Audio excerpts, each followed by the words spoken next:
Okay, so in response to the video that we watched this week, I think that what she did with the kids really taught them a valuable lesson. I think that the most surprising thing about the video is that the kids, when they switched positions, and she switched which ones were smart and all that, they still were mean to the other group.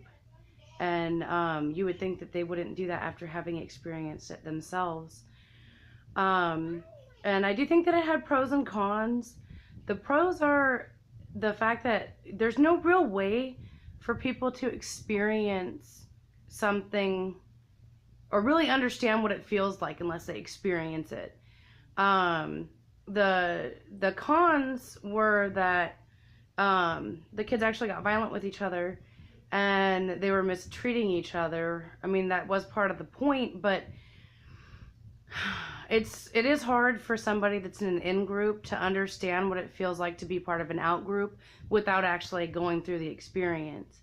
The only thing that I have that I can relate to with that is being overweight. I haven't always been overweight, and you do get treated differently by how you look when you're overweight. One of the ways that I notice people, or one of the things that's different with me, is I have a hard time eating in front of other people. I feel like they're judging me no matter what I'm eating. If I'm eating something healthy, I feel like people think if I ate like that all the time, I wouldn't be overweight. And if I eat unhealthy, I feel like people are judging me, thinking that's why I'm overweight, because I eat like that all the time.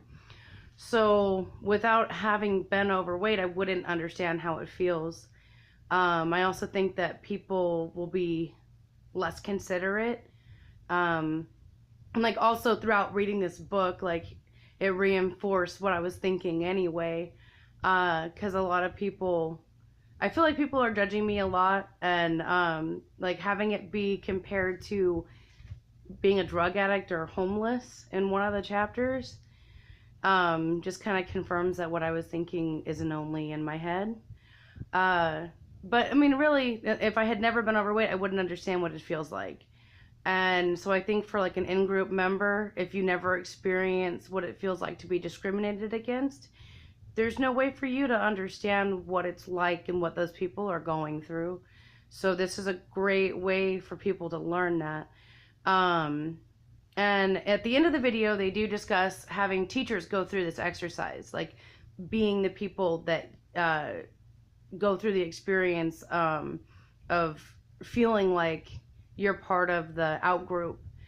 I think that if they could do this with teachers, and really show them what it feels like, we could avoid situations like in the book. One of the stories was a girl, or I guess it just said a black student, talking about every time they talked about race, the teacher would give her a stupid look, or things like that, and how people would talk about black people in the class.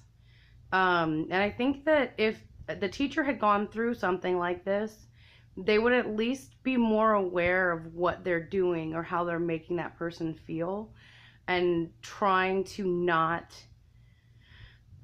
being more aware of your face, and talking to people and how you're talking to them, and showing respect equally amongst everybody.